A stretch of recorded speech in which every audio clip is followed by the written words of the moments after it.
Hello learners, I am Dr. Meenu from LBSM College, Karandi. In this chapter, Plant-Water Relationship, I am teaching you about osmosis. ये हमारे UG semester 3 CC7 paper का एक part है जिसमें हम लोग osmosis के बारे में विस्तृत रूप से इसके कॉन्सेप्ट को डिस्कस करेंगे। अब सबसे पहले बात आती है कि ऑस्मोसिस है क्या और किसने इसकी डिस्कवरी की थी।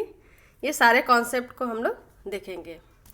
Osmosis was first discovered by Abbe Nollet. The detail explanation of osmosis has been given by Traube. सबसे पहले ऑस्मोसिस जो है ऑबे नॉलेट नाम के एक साइंटिस्ट थे जिन्होंने डिस्कवर किया था इसे। और ये जो पूरा एक्सप्लेनेशन है जो भी हम लोग डिस्कस करेंगे जिसके बारे में, वो सारा एक्सप्लेनेशन ट्रॉबे ने दिया था। Osmosis is the movement of solvent or water molecules from the region of their higher diffusion pressure or free energy to the region of their lower diffusion pressure or free energy across a semi permeable membrane. अब osmosis की अगर definition की बात करें तो osmosis एक movement है molecules का। किस टाइप के मॉलिक्यूल्स का? तो इसमें सॉल्वेंट मॉलिक्यूल यानी वाटर मॉलिक्यूल का मूवमेंट है through a semi permeable membrane from their higher diffusion pressure यानी higher concentration gradient towards lower concentration gradients और लोअर फ्री एनर्जी। और इस डायरेक्शन में जो मूवमेंट होता है through semi permeable membrane, that is called osmosis. Osmosis is a special type of diffusion. Osmosis जो है एक स्पेशल टाइप का डिफ्यूजन है in which solution and semi permeable membrane are involve. और इसमें हमेशा सॉल्यूशन और सेमी परमिएबल मेम्ब्रेन इन्वॉल्व होता है। When a solution is kept separated from water bye a semi permeable membrane, the water there tends to net flux of water into the solution as psi is higher in the pure water than in the solution. This process is called osmosis. अब अगर हम लोग water potential यानी psi के concept को लेकर बात करें तो ऑस्मोसिस क्या है?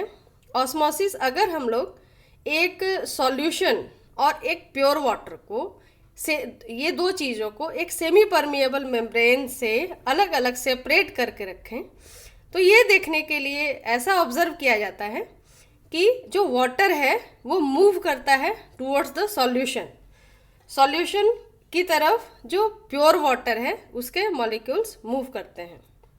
इस प्रोसेस को ऑस्मोसिस कहा जाता है। अब इसका कारण क्या है? क्योंकि प्योर वाटर का जो वाटर पोटेंशियल है, जिसे यहाँ साई से जो एक ग्रीक लेटर है साई से यहाँ डिनोट किया गया है, तो वाटर पोटेंशियल प्योर वाटर का हाई होता है और जो सॉल्यूशन होता है उसका लो होता है।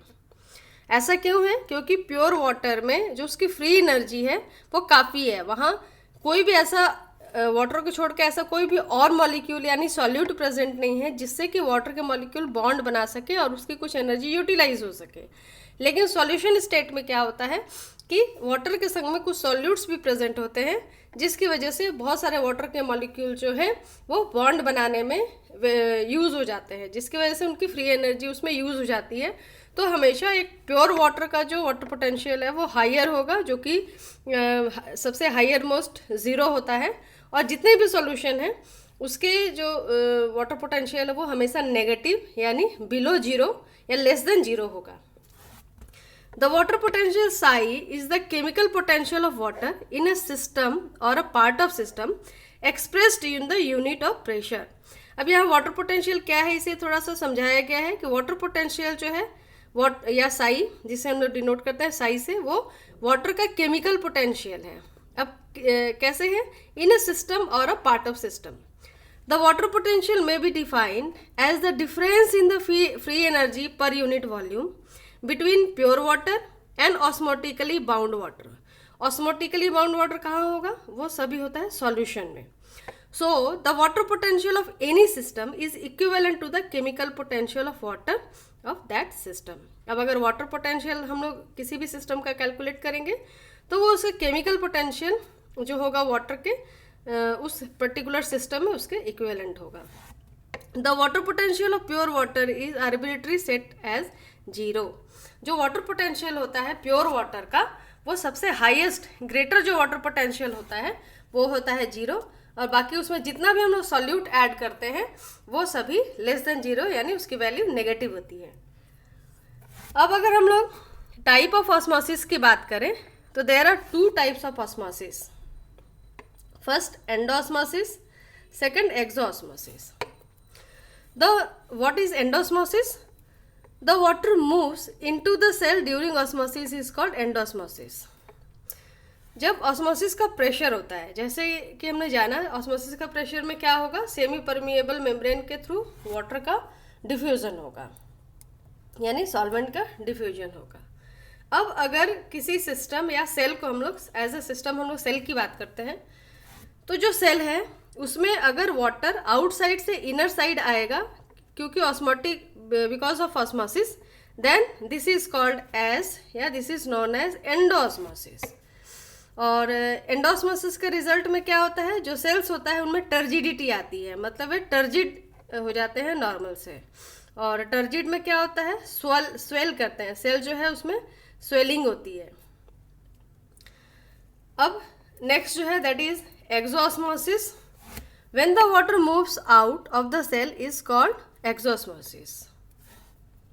अब अगर ऑस्मोसिस के प्रोसेस के थ्रू इनर वाटर जो है सेल के अंदर का जो इनर वाटर है वो अगर आउटसाइड एनवायरनमेंट में चला जाए that is called exosmosis.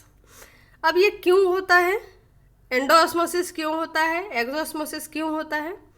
Endosmosis जैसा कि हम लोग ऑस्मोसिस के जो कॉन्सेप्ट उसमें बात कर चुके हैं कि एंडोस्मोसिस कब होगा, वाटर का मूवमेंट कैसे होगा. अब एंडोस्मोसिस उस कंडीशन में होगा जब सेल के अंदर इनर एनवायरनमेंट में सॉल्यूट की मात्रा यानी जो सॉल्यूट का पोटेंशियल है वो ज़्यादा हो जाएगा और बाहर में कम होगा, और वाटर पोटेंशियल जो है वो आउटसाइड ऑफ द सेल ज़्यादा होगा और inside of the cell water potential कम होगा. तो फिर क्या होगा, जो वाटर है वो अपने हायर पोटेंशियल से आउटसाइड एनवायरनमेंट में वाटर पोटेंशियल हाई होगा और इनर साइड में लेस होगा. तो क्या होगा, water potential high water potential से वाटर अपने इनर या लेस वाटर पोटेंशियल की तरफ मूव करेगा. इस तरीके से बहुत सारा वाटर आकर करके सेल में इंसर्ट हो जाएगा और जो वैक्यूल है वो एंडार्ज हो जाएगा, जिसकी वजह से जो पूरा सेल है उसका जो प्लाज्मा मेम्ब्रेन है वो सेल के वॉल पर प्रेशर लगाएगा, that is called turgor pressure, जिसकी वजह से वॉल जो है स्वेलिंग हो जाएगा और सेल जो है स्वेल हो जाएगा. इस कंडीशन को हम लोग टर्जिड सेल कहते हैं. अब एक्सोस्मोसिस में क्या होगा, एक्सोस्मोसिस का कंडीशन जस्ट रिवर्स होगा एंडोस्मोसिस से. इसमें इन स्टार्ट में जैसे एक्सोस्मोसिस शुरू होने से पहले इनर जो वाटर का मतलब water potential inside of the cell ज़्यादा होगा, इसमें ज़्यादा होगा, और बाहर में क्या होगा, लेस होगा वाटर पोटेंशियल. इस कंडीशन में क्या होगा, वाटर हमेशा अपने इनर जो सेल के इनर साइड से आउटर साइड की तरफ मूव करेगा, जिसकी वजह से सडन सेल में वाटर की डिफिशियंसी हो जाएगी, और वाटर की डिफिशियंसी हो जाने से वैक्यूल्स जो सिंक्रोनाइज हो जाएंगे और सारा जो प्लाज्मा मेम्ब्रेन है वो वॉल को छोड़ कर करके इनर साइड श्रिंक कर जाएगा फ्रॉम सेल वॉल. इस कंडीशन को हम लोग प्लाज्मोलाइज्ड कंडीशन कहते हैं. और जो हम लोग बीच में देख रहे हैं फ्लैसिड, ये नॉर्मल कंडीशंस में होता है. ये सबसे वीकेस्ट कंडीशन है प्लांट का, जिसमें सेल ना ही टर्जिड होता है ना ही प्लाज्मोलाइज्ड होता है. ये स्पेशल कंडीशन जिसे हम लोग फ्लैसिड कहते हैं. इस तरीके से हम लोग ऑस्मोसिस के 2 टाइप्स ऑफ ऑस्मोसिस को डील किया. अब नेक्स्ट बात करते हैं ऑस्मोटिक प्रेशर की, जिसे पाई से डिनोट किया जाता है. अब अगर ऑस्मोटिक प्रेशर की बात करें तो the osmotic pressure pi of a solution is defined as the positive pressure exerted on the solution necessary to prevent a net flux of water between the solution and its pure solvent when these are separated by a semi permeable membrane. अब osmotic pressure की बात है. Osmotic pressure क्या है कि जब हम लोग ऑस्मोसिस के प्रोसेस को प्रिवेंट करने के लिए, मतलब जो मिक्सिंग हो रहा है ऑस्मोसिस के थ्रू, प्योर वाटर का जो मूवमेंट है सॉल्वेंट की तरफ, इसको प्रिवेंट करने के लिए जितना फोर्स अप्लाई करते हैं that is called osmotic pressure. तो higher the osmosis higher the osmotic pressure, जितना ज़्यादा ऑस्मोसिस होगा उतना ही ज़्यादा प्रेशर हम लोगों को एक्सर्ट करना पड़ेगा to prevent the osmosis. That is called osmotic pressure. इसे अगर हम लोग समझेंगे नेक्स्ट कुछ इमेजेस से. The osmotic pressure of a solution is directly proportional to the concentration of solute in it. अब ऑस्मोटिक प्रेशर क्या होता है कि किसी भी जो सिस्टम है उसमें ऑस्मोसिस ज़्यादा कब होगा, जितना ज़्यादा सॉल्यूट होगा उतना ज़्यादा ऑस्मोसिस का प्रेशर होगा, मतलब ऑस्मोटिक प्रेशर होता है. इसलिए इसको डायरेक्टली प्रोपोर्शनल कहते हैं, क्योंकि जितना ज़्यादा सॉल्यूशन में कंसंट्रेशन सॉल्यूट्स का ज़्यादा होगा उतना ही ज़्यादा वाटर वहाँ मूव करेगा उस सिस्टम में, और इसलिए वाटर मूव ना करे उतना ही ज़्यादा प्रेशर लगाना पड़ेगा ताकि इस ऑस्मोसिस के प्रेशर को प्रिवेंट किया जा सके. The higher the osmotic pressure is found in halophytes and lowest osmotic pressure is found in aquatic plants. अब अगर इस कॉन्सेप्ट से हम लोग बात करें तो सबसे ज़्यादा जो ऑस्मोटिक प्रेशर है वो हेलोफाइट्स में देखा गया है.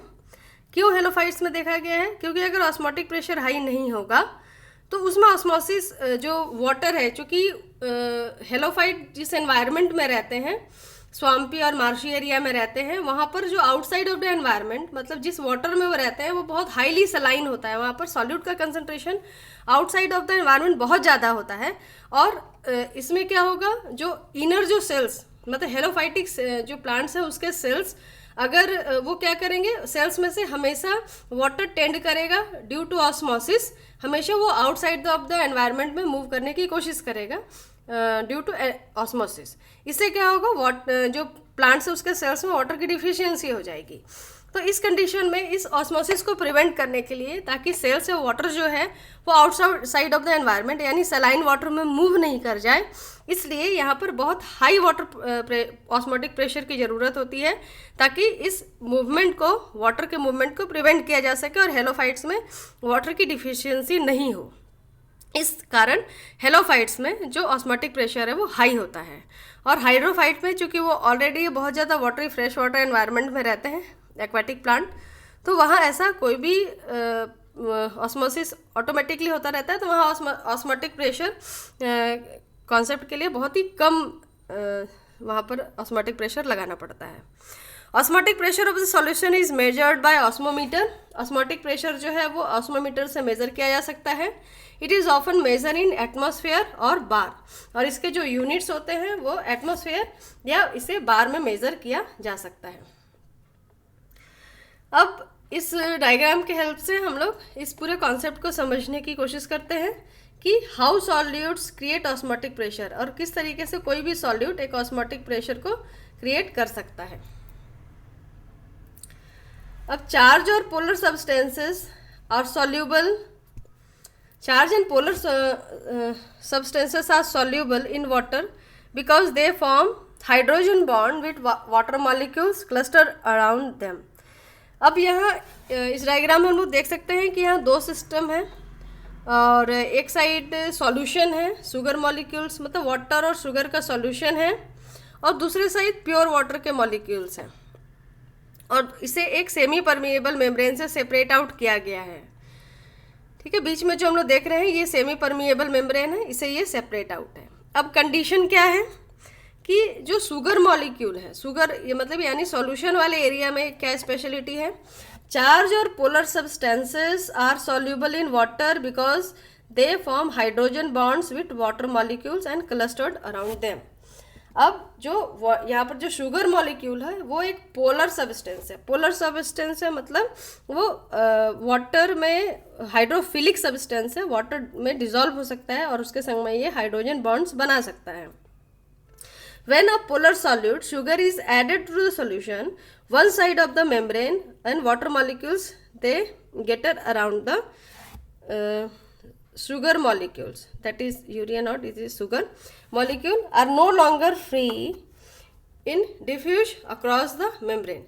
अब इसमें क्या होगा, जो सॉल्यूशन वाला साइड है इसमें बहुत सारे जो शुगर मॉलिक्यूल हैं वे वाटर के संग हाइड्रोजन बॉन्ड बना लेंगे और ये क्लस्टर्ड हो जाएंगे, बहुत सारे क्लस्टर्ड हो जाएंगे। तो यहाँ पर फ्री वाटर मॉलिक्यूल बहुत ही कम रह जाएगा, क्योंकि बहुत सारे मॉलिक्यूल्स जो है वाटर के वो शुगर के संग बाउंड हो जाएंगे। तो फ्री एनर्जी उनके पास में या फ्री वाटर मॉलिक्यूल्स बहुत ही लेस रहेगी। अब अगर प्योर वाटर मॉलिक्यूल्स की बात करें तो यहाँ पर बहुत मतलब most of the water molecules जो है वो फ्री हैं क्योंकि इनके पास में बाउंड करने के लिए वैसा कोई भी सॉल्यूट नहीं है। तो इस कंडीशन में क्या होगा कि जो ये फ्री वाटर है यहाँ पर वाटर पोटेंशियल जो है, वाटर पोटेंशियल ये हाई होगा और इस साइड जो वाटर पोटेंशियल यानी साई की जो वैल्यू है वो लेस होगी सॉल्यूशन की तरफ। तो क्या होगा, वाटर जो है वो मूव करेगा अपने प्योर फॉर्म से सॉल्यूशन की तरफ। जिस साइड प्योर वाटर मॉलिक्यूल्स है उससे सॉल्यूशन की तरफ मूव करेगा। क्यों? क्योंकि प्योर वाटर मॉलिक्यूल्स का हमने देखा कि वाटर पोटेंशियल हाई होता है और जो सॉल्यूशन में है वो वाटर पोटेंशियल लेस होता है। और एज पर ऑस्मोसिस हमने यही पढ़ा है कि वाटर हमेशा अपने हाई वाटर पोटेंशियल से लो वाटर पोटेंशियल की तरफ मूव करता है, क्योंकि हाई वाटर पोटेंशियल में वहाँ पर फ्री वाटर मॉलिक्यूल्स बहुत ज़्यादा अवेलेबल होते हैं मूव करने के लिए, और जो सॉल्यूशन वाले में है लेसर वाटर मॉलिक्यूल्स वहाँ अवेलेबल होते हैं। तो इनके पास फ्री एनर्जी, जो प्योर वाटर है उनके पास फ्री एनर्जी ज़्यादा होगी और उनका एनर्जी स्टेट ज़्यादा होगा, और जो सॉल्यूशन है उनकी फ्री एनर्जी कम होगी, फ्री वाटर मॉलिक्यूल्स भी कम होंगे। So the sugar molecules are no longer free to diffuse across the membrane. और शुगर मॉलिक्यूल चूँकि वाटर के संग बाउंड हो चुके हैं और शुगर मॉलिक्यूल जो है वो पोलर है, तो डायरेक्टली वो सेमी परमिएबल मेम्ब्रेन से डिफ्यूज नहीं हो सकते हैं दूसरी तरफ। क्यों? क्योंकि वो हाइड्रोफिलिक नेचर के हैं। जो मेम्ब्रेन होता है सेमी परमिएबल मेम्ब्रेन वो हाइड्रोफोबिक होता है। And the polar solutes has reduce the number of free water molecule that the side of the membrane, ये मैंने समझा दिया है। और इसकी वजह से जो वाटर पोटेंशियल है that side of the membrane जहाँ पर प्योर वाटर है, increasing the osmotic pressure because the hypo osmotic side of the membrane on the right with less solute has unbound. अब यहाँ पर हाइपो ऑस्मोटिक प्रेशर डेवलप हो जा रहा है प्योर वाटर साइड में, और वहाँ पर जो वाटर के जो मॉलिक्यूल्स हैं वो लेस बाउंड हैं क्योंकि मोस्टली फ्री हैं। और water molecule then the hyper osmotic side जहाँ पर हाइपर ऑस्मोटिक है, हाइपर ऑस्मोटिक कहाँ होगा, जहाँ पर सॉल्यूट ज़्यादा होगा। हाइपर ऑस्मोटिक कहाँ होगा, जहाँ पर सॉल्यूट कम होगा, तो वाटर मॉलिक्यूल ज़्यादा होगा। तो ऑस्मोटिक प्रेशर कैसे होगा? अब on the left side with the more solute water moves by the diffusion from the right to the left. अब इस डायग्राम में राइट साइड में क्या है, प्योर वाटर साइड है, लेफ्ट में क्या है, शुगर यानी सॉल्यूशन साइड है। और वाटर अपने right side to left side यानी हायर वाटर पोटेंशियल टू जो लोअर वाटर पोटेंशियल है इस साइड मूव करता है। अब अगर कुछ लॉज ऑफ ऑस्मोटिक प्रेशर की बात करें कि किस तरीके से क्या क्या लॉज हैं जो ये डिफाइन करते हैं कि ऑस्मोटिक प्रेशर कितना होगा और क्या इसका फार्मूला है या डेरिवेटिव्स है, उसे हम लोग उसके बारे में डिस्कस करते हैं। The osmotic pressure pi is the one of the colligative property of the solution. ये एक बहुत ही इंपॉर्टेंट कॉलिगेटिव प्रॉपर्टी है कोई किसी भी सॉल्यूशन के लिए जो कि ये दिखाता है कि osmosis always consist of net movement of solvent, जो कि दिखाता है कि जो ऑस्मोसिस का प्रेशर है वो हमेशा एक नेट मूवमेंट ऑफ सॉल्वेंट दिखाता है। किस डायरेक्शन में दिखाता है? Dilute to more concentrated solution. अब डाइल्यूट हम लोग जानते हैं कि डाइल्यूट जो भी सॉल्यूशन होगा उसमें वाटर का कंसनट्रेशन ज़्यादा होगा, मतलब वाटर मॉलिक्यूल ज़्यादा होंगे, और जो हायर कंसनट्रेटेड जो सॉल्यूशन होगा वहाँ पर वाटर मॉलिक्यूल्स कम होगा।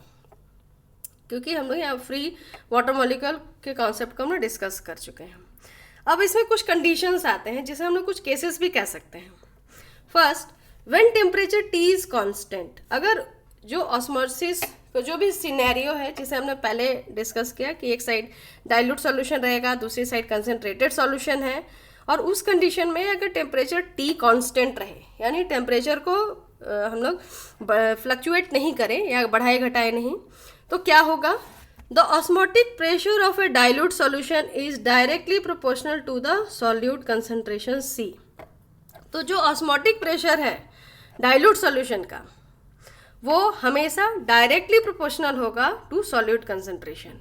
मतलब अगर टेम्परेचर कांस्टेंट रहे तो जितना ज़्यादा उस जो सिस्टम है यानी सॉल्यूशन में हम लोग जितना ज़्यादा सॉल्यूट ऐड करते जाएंगे उतना ही ज़्यादा हमें ऑस्मोटिक प्रेशर जो है वो लगाना पड़ेगा। या फिर हम लोग ये कह सकते हैं कि अगर कंसंट्रेशन राइज होता है किसी भी सॉल्यूशन में, सॉल्यूट का कंसंट्रेशन राइज होगा तो वहाँ ऑस्मोटिक प्रेशर भी राइज होगा। अब यहाँ सॉल्यूट कंसंट्रेशन को हम लोग कैपिटल सी से डिनोट करते हैं, और इसे एक और टर्म्स में हम लोग डिफाइन कर सकते हैं कि या एक्सप्रेस कर सकते हैं। C is expressed as mole per unit volume. तो अगर मोल पर यूनिट वॉल्यूम के देखें तो C capital C is equal to 1/V यानी volume. Therefore pi is proportional directly proportional to C when T is constant. अब ऊपर जो हमने वर्ड्स में लिखा है उसे अगर फॉर्मूले में डिराइव कर दें तो पाई, जिसे हम लोग वाटर पोटेंशियल का जो साइन है that is directly proportional to capital C, और कंडीशन क्या था हमारा? When T is constant. और अगर इसे हम लोग C की जगह पर अगर उसका जो एक्सप्रेस्ड वैल्यू है in the term of volume, अगर उसे अगर रिप्लेस करते हैं तो पाई इज प्रोपोर्शनल टू 1/V। यह हम लोग देख रहे हैं, ये हमारा डेरिवेशन है। अब नेक्स्ट कंडीशन की बात करें तो when solute concentration is constant. अब अगर टेम्परेचर को नहीं, सॉल्यूट के कंसंट्रेशन को हम लोग अगर कांस्टेंट कर देते हैं कि किसी भी मीडियम में हम लोग सॉल्यूट का कंसंट्रेशन को नहीं बढ़ने देंगे, then the osmotic pressure is directly proportional to the absolute temperature T। तो उस कंडीशन में क्या होगा कि अगर उसको एग्जैक्ट कर दिया जाए यानी कांस्टेंट कर दिया जाए सॉल्यूट के कंसंट्रेशन को, तो जो T है वो भी जो ऑस्मोटिक प्रेशर है वो जो एब्सोल्यूट टेम्परेचर है उसका डायरेक्टली प्रोपोर्शनल होगा। अब इस कंडीशन को हम लोग समझते हैं, pi is directly proportional to T when C is constant. यहाँ कुछ नहीं है, पहले वाले इक्वेशन में टी कांस्टेंट कर दिया गया था, चूँकि सी और टी जो है एक दूसरे से डायरेक्टली प्रोपोर्शनली है, मतलब एक दूसरे से रिलेट होता है, तो उसे रिप्लेस कर दिया गया। यहाँ पर सी को कांस्टेंट रखा गया था, पहले टी को कांस्टेंट रखा गया है, तो इफेक्ट दोनों का लगभग सेम ही होगा, दोनों ही जो ऑस्मोटिक प्रेशर है उसे डायरेक्टली प्रोपोर्शनल होंगे। अब इस कंडीशन से अगर हम लोग दोनों जो इक्वेशंस है या दोनों जो डेरिवेशन है, पाई इज इक्वल टू 1/V या pi is directly proportional to C and pi is directly proportional to T, अगर इसको हम लोग कंबाइन कर दें, ये दोनों इक्वेशन को अगर कंबाइन कर दें, तो कंबाइन करने से जो हमें रिलेशनशिप मिलेगा that is called van't Hoff relationship. अब कंबाइन करने से क्या होगा कि pi is directly proportional to C as well as T, तो इसे हम लोग लिख सकते हैं कि pi is directly proportional to C and T, ये दोनों का प्रोडक्ट होगा। और अगर इसे गैस लॉ या इसे एक यूनिफॉर्मिटी देने की बात करें तो प्रोपोर्शनलिटी कांस्टेंट इसमें ऐड कर देते हैं, तो एक डेरिवेटिव या फॉर्मूला बन जाता है, that is pi is equal to CRT। CT हमने कैसे आया ये देख ही लिया था, और R जो है इसमें एक ऐड कर दिया जाता है, दैट इज प्रोपोर्शनलिटी कांस्टेंट, या इसे हम लोग गैस कांस्टेंट भी कहते हैं, एंड इक्वल्स टू जिसका वैल्यू होता है R का 8.314 जूल पर किलो -1 मोल -1, ये इसका वैल्यू है। अब अगर इस डेरिवेशन के बाद में हम लोग बात करें तो कुछ एक्सपेरिमेंट्स जो हम लोग परफॉर्म करते हैं लैब में ऑस्मोसिस के लिए बच्चों के लिए, तो उसके कुछ कॉन्सेप्ट्स को डील करते हैं और किस तरीके से उसमें क्या कॉन्सेप्ट काम करता है। तो यहाँ हम लोग देख रहे हैं एक एक्सपेरिमेंट दिखाया गया है डेमोस्ट्रेट करके। फर्स्ट जो कंडीशन है उसमें क्या है, the end of the tube containing A salt solution. यहाँ जो पहला वाला जो बीकर है उसमें डिस्टिल्ड वाटर लिया गया है, और जो पर फनेल है, फनेल में 3% सॉल्ट सॉल्यूशन है, जिसे एक सेपरेट आउट किया गया है सिलेक्टली परमिएबल मेम्ब्रेन से, यहाँ हम लोग देख सकते हैं। और यहाँ पर डिस्टिल्ड वाटर है जो हमारे बीकर में, वो हम लोग देख सकते हैं। And solution is closed by stretching of selectively permeable membrane across its face and the membrane allows the passes of water molecules but not salt ions. अब ये मेम्ब्रेन कैसा है कि वाटर मॉलिक्यूल को पास होने देगा अपने में से, लेकिन सॉल्ट को पास होने नहीं देगा। ये कंडीशन है इस टाइप के सिलेक्टिव परमिएबल मेम्ब्रेन को यहाँ पर यूज किया गया है। When this type is immersed in a beaker of distilled water. अब ये फनेल जो है, फनेल को हम लोग इमर्ज करेंगे डिस्टिल्ड वाटर के बीकर में, and the water entering the tube causes the salt solution to rise in the tube. और यहाँ हमने देखा 1 by 1 ये सारा कंडीशंस दिखाया गया है। तो इसमें क्या होगा, फर्स्ट डिस्टिल्ड वाटर है बीकर में, दूसरा जो फनेल है उसमें वो सेपरेट आउट किया गया है सेमी परमिएबल मेम्ब्रेन से। फनेल में क्या है, उसमें 3% सॉल्ट सॉल्यूशन है। अब इस फनेल को इमर्ज कर दिया गया, या इसे डिस्टिल्ड वाटर सॉल्यूशन में, डिस्टिल्ड वाटर में। और थोड़ी देर बाद क्या ऑब्जर्व किया जाता है कि जो सॉल्यूशन है, जो सॉल्ट सॉल्यूशन है, वो राइज होने लगा और जो वाटर, प्योर वाटर यानी डिस्टिल्ड वाटर का जो लेवल है वो लो होने लगा है। और इसमें सॉल्ट सॉल्यूशन राइजिंग हम लोग देख सकते हैं कि इस तरीके से लेवल उसका राइज हो रहा है। और उसके बाद में फाइनली हम लोग देखते हैं कि जो वाटर है, वाटर का लेवल बहुत ज़्यादा डिक्रीज़ हो जाता है और जो सॉल्यूशन है उसका लेवल बहुत ज़्यादा हाई हो जाता है। और कब तक राइज होगा, जब तक कि दोनों ही मीडियम, यानी जो डिस्टिल्ड वाटर वाला जो एरिया है वो और जो अंदर का जो फनेल में जो कंसंट्रेशन है, दोनों इक्विलिब्रियम नहीं हो जाए, यानी दोनों का जो ऑस्मोटिक प्रेशर है वो इक्वल नहीं हो जाए, तब तक ये जो प्रोसेस है ये चलता रहता है। अब ये क्या दिखाता है, water will continue to enter the tube from the beaker until the weight of the column of water and the tube exert the downward force equal to the force drawing water molecules upward into test tube and force is referred as osmotic pressure। और तब तक चलता रहेगा जब तक कि दोनों ही जो सॉल्यूशन है उसका जो वाटर पोटेंशियल है या ऑस्मोटिक प्रेशर है वो इक्वल नहीं हो जाए। अब अगर कुछ फैक्टर्स की बात करें जो ऑस्मोटिक प्रेशर को रेगुलेट करते हैं या उसको अफेक्ट करते हैं। अब फर्स्ट जो फैक्टर है जो कि ऑस्मोटिक प्रेशर को अफेक्ट करेगा, that is concentration of the solute. पहला जो चीज़ अफेक्ट करता है दैट इज सॉल्यूट का concentration. The osmotic pressure of solution increases with increase in the concentration of solutes। अब क्या कहते हैं कि ऑस्मोटिक प्रेशर जो है सॉल्यूशन का वो इंक्रीज होगा, कब होगा, जब सॉल्यूट का कंसंट्रेशन भी इंक्रीज होगा। तो ये डायरेक्टली प्रोपोर्शनल होगा, सॉल्यूट कंसंट्रेशन इंक्रीज होगा तो ऑस्मोटिक प्रेशर भी इंक्रीज होगा। इस तरीके से डायरेक्टली प्रोपोर्शनल होता है। अब अगर टेम्परेचर की बात करें, टेम्परेचर किस तरीके से अफेक्ट करता है ऑस्मोटिक प्रेशर को, तो osmotic pressure is proportional to the temperature. ये भी डायरेक्टली प्रोपोर्शनल है, मतलब जितना ज़्यादा हम लोग टेम्परेचर को राइज करेंगे उसका ऑस्मोटिक प्रेशर उतना ही ज़्यादा बढ़ेगा, या ऑस्मोटिक प्रेशर में सॉल्यूट प्रेशर भी कह सकते हैं, और उतना ही ज़्यादा बढ़ेगा। जितना ज़्यादा टेम्परेचर बढ़ेगा किसी भी सॉल्यूशन में और ज़्यादा सॉल्यूट को ऐड करने की कैपेबिलिटी या उसे होल्ड करने की कैपेबिलिटी बढ़ेगी, मतलब उसका सॉल्यूट जो पोटेंशियल है उस सॉल्यूशन को और ज़्यादा सॉल्यूट होल्ड करने की कैपेसिटी बढ़ जाएगी। इस तरीके से अगर हम लोग कहें तो higher the temperature higher the osmotic और सॉल्यूट प्रेशर। हम नेक्स्ट आयोनाइजेशन पोटेंशियल की बात करते हैं। तो what is ionization? Dissociation of solutes into ions also increases the osmotic pressure of the solution। अब डिसोसिएशन क्या होगा, अगर हम लोग जितना ज़्यादा डिसोसिएट करेंगे सॉल्यूशन को या उसका आयोनाइजेशन पोटेंशियल हाई होगा उतना ही ज़्यादा ऑस्मोटिक प्रेशर भी उस सॉल्यूशन में हाई होगा। तो इससे हम लोग क्या कह सकते हैं, higher the dissociation of solutes या फिर higher the ionization potential and higher the osmotic pressure. अब अगर कुछ सिग्निफिकेंस की बात की जाए कि ऑस्मोसिस के बारे में हम लोग इतना डिस्कस किया तो आखिर ये ऑस्मोसिस ये जो प्रोसेस है पूरा, ये जो कैरेक्टरिस्टिक फीचर है प्लांट वाटर रिलेशनशिप की, जो कि बहुत ही इम्पॉर्टेंट है, तो इसका सिग्निफिकेंस यानी इम्पॉर्टेंस है क्या प्लांट्स के लिए, क्यों ये ज़रूरी है?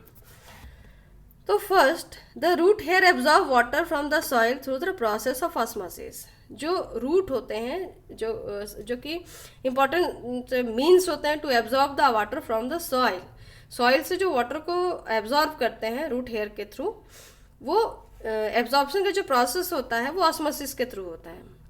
The cell to cell movement and distribution of water in the plants takes place through the phenomena of osmosis. अब सेल टू सेल अगर वाटर का मूवमेंट कहें या पूरे प्लांट सेल में डिस्ट्रीब्यूशन ऑफ वाटर की बात करें तो ऑस्मोसिस के फेनोमेना से ही होती है। Turgidity is developed by the process of endosmosis which help to maintain the definite shape of the leaf, stems and flowers. Turgidity also provide mechanical strength to the plant. अब हम लोगों ने turgidity की बात की कि टर्जिड कंडीशंस क्या होता है, और टर्जिड कंडीशन में वाटर जो है वॉल की तरफ प्रेशर लगाता है, जिसकी वजह से एक जो शेप होता है किसी भी प्लांट के सेल्स का वो मेंटेन रहता है। उसकी वजह से पूरा टिश्यू और टिश्यू के बाद में सारे ऑर्गन को एक मैकेनिकल स्ट्रेंथ मिलता है। The opening and closing of stomata also depends upon the process of osmosis. और अगर stomatal opening and closing की बात करें, ट्रांसपिरेशन के प्रोसेस में ये बहुत इंपॉर्टेंट फेनोमेना है, प्रोसेस है, तो ये भी इसके लिए भी रिस्पॉन्सिबल ऑस्मोसिस होता है। The leaves of Mimosa pudica, touch me not, are drooping down only by the contact and dehiscence of fruits, and sporangium are dependent upon the turgor changes of osmosis. अब अगर हम लोग mimosa पुदिका, जिसे हम लोग छुई मुई या टच मी नॉट प्लांट कहते हैं, उसके बारे में भी अगर उसकी लीव्स के ड्रूपिंग क्वालिटीज़ की बात करें तो उसमें या फिर डेहिसेंस ऑफ फ्रूट्स की बात करें तो सारा ये जो प्रोसेस होता है, या डेहिसेंस ऑफ स्पोरेंजियम की बात करें तो ये सभी प्रोसेस टर्गर चेंजेस के लिए सेंसिटिव होते हैं। और टर्गर जो चेंजेस होते हैं, टर्गर प्रेशर में जो चेंजेस होते हैं वो डिपेंड करते हैं ऑस्मोटिक प्रेशर पे या ऑस्मोटिक पोटेंशियल पे। The resistance is increased due to high osmotic concentration against the dry climate and cold temperature below 0 degree. अब एक प्लांट में एक स्पेशलाइज टाइप का रेसिस्टेंस भी इंक्रीज होता है या डेवलप होता है टू हाई ऑस्मोटिक कंसनट्रेशन। अगर हाई ऑस्मोटिक कंसनट्रेशन है आउटसाइड द एनवायरनमेंट के लिए, तो उसमें भी उसको भी प्रिवेंट करने के लिए ऑस्मोसिस रिस्पॉन्सिबल होता है। द ग्रोथ, जैसा कि हमने हेलोफाइट्स के केस में देखा था, the growth of the young cells depend upon the result of osmosis. और यंग सेल का जो ग्रोथ है डिवीजन है सारा, उसमें बहुत सारे वाटर का मूवमेंट होता है जो कि जिसके लिए ऑस्मोसिस रिस्पॉन्सिबल है। And the other daily activities also takes place by the osmosis, that is plasmolysis, imbibition, ये सभी प्रोसेस के लिए ऑस्मोसिस का बहुत ही इंपॉर्टेंट प्रोसेस है osmosis. The freshwater going plants and animals either wilt or die when they are keeping in marine water. अब अगर हम लोग किसी भी प्लांट या एनिमल प्लांट हो या एनिमल हो या प्लांट्स हो, अगर उसे हम लोग प्लेस कर दें हाईली मेराइन वाटर में, जिसका कि सॉल्यूट कंसंट्रेशन बहुत ज़्यादा हो, तो उस कंडीशन से वो विल्ट हो जाएंगे, यानी गल जाएगा। उसका जो भी बहुत सारा पार्ट्स होता है जो कि उस कांटेक्ट में रहेगा, उसमें विल्टिंग हो जाएगी, यानी वो सभी सड़ जाएंगे, गल जाएंगे। और इस कंडीशन से प्रिवेंट करने के लिए ऑस्मोसिस प्रोसेस बहुत ही इंपॉर्टेंट है, क्योंकि इस प्रोसेस के थ्रू ही वहाँ पर डाइल्यूशन होगा, वाटर एंट्री होगा, तो उसकी वजह से जो ऑस्मोटिक प्रेशर जो है वो ऑस्मोसिस का जो सॉल्यूट का जो कंसंट्रेशन है उसको बैलेंस रखेगा, उसको प्रिवेंट करेगा और वाटर को outside of the cells move करने से उसे रोकेगा। इस तरीके से हमने देखा कि ऑस्मोसिस बहुत ही सिग्निफिकेंट प्रोसेस है, चाहे वो प्लांट के सेल्स हो चाहे एनिमल के सेल्स हो, लेकिन इसे स्पेशली हम लोगों ने रेफरेंस किया है प्लांट एंड वाटर रिलेशनशिप के लिए, तो हमने स्पेशल फोकस किया इस पे प्लांट एंड वाटर रिलेशनशिप के लिए। प्लांट एंड वाटर रिलेशनशिप के लिए से हमने स्पेशलाइज फोकस किया है। तो अब अगर हम लोग बात करते हैं, और हमने इतने तक में ऑस्मोसिस के डिफरेंट प्रोसेसेस को समझा और इसे जाना, और इस सारे कॉन्सेप्ट में आशा है कि ये जो कॉन्सेप्ट है आपको क्लियर हुआ होगा। और पूरे इस वीडियो को देखने के लिए और हमारे साथ बने रहने के लिए आपका बहुत बहुत धन्यवाद। Thank you very much.